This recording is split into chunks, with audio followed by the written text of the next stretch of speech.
नमस्कार दोस्तों।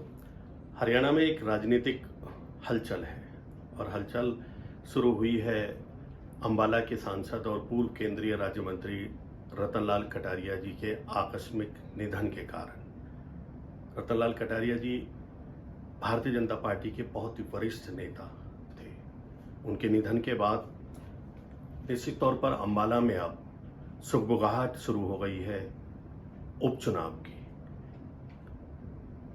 यूं तो लोकसभा चुनाव का जो समय अवधि बचा है वो केवल 10 महीने का है मोटा मोटी, लेकिन संविधान के अनुसार यदि सामान्य चुनाव में मात्र 6 महीने बचे हैं तो उपचुनाव जरूर कराना चाहिए।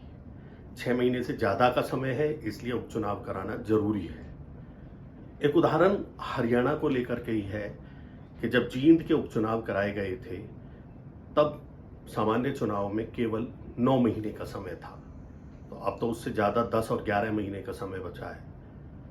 अब आप कहेंगे कि ये हरियाणा की राजनीति को कैसे प्रभावित करती है। मैं आपको फिर याद दिलाता हूँ कि 2018 में जब जींद के उपचुनाव के नतीजे आए थे और वो भारतीय जनता पार्टी के पक्ष में गए थे, तो वहीं से एक लहर बनी थी कि भारतीय जनता पार्टी फिर से सत्ता में आ सकती है।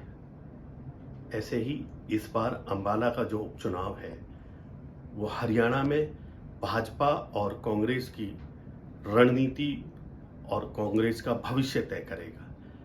अब कांग्रेस की रणनीति क्या रहेगी ये तो मालूम नहीं, लेकिन राजनीतिक विश्लेषक ये कहते हैं और राजनीतिक विश्लेषज्ञ यह मानते भी हैं कि यदि कांग्रेस ने यह उपचुनाव, अंबाला का उपचुनाव मिलकर के लड़ा, हुड्डा गुट ने, सैलजा गुट ने, सुरजेवाला गुट ने, किरण चौधरी गुट ने मिलकर के लड़ा, तो निश्चित तौर पर कांग्रेस बहुत आगे हो सकती है।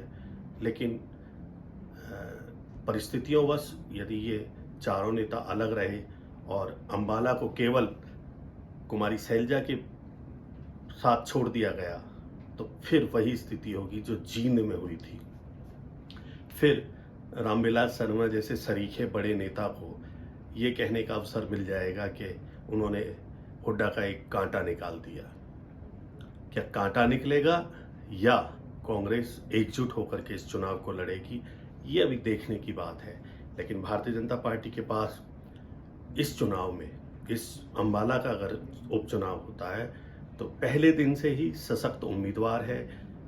स्वर्गीय रतनलाल कटारिया की धर्मपत्नी बंतो देवी कटारिया उनकी उम्मीदवार हो सकती हैं।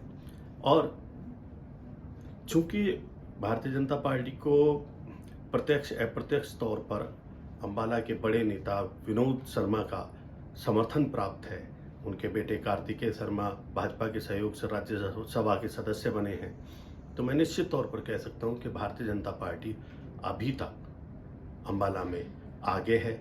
लेकिन अगर कांग्रेस ने, अगर पूर्व मुख्यमंत्री भूपेंद्र सिंह हुड्डा, कांग्रेस के दोनों राष्ट्रीय महासचिव कुमारी सैलजा और रणदीप सुरजेवाला और पूर्व मंत्री किरण चौधरी एकजुट होकर के इस चुनाव को लड़ते हैं तो कर्नाटक चुनाव की तरह कांग्रेस भी विजय हो सकती है। लेकिन आज की तारीख में भारतीय जनता पार्टी के पास ही अंबाला सीट थी और आगे रहने की संभावना है। धन्यवाद।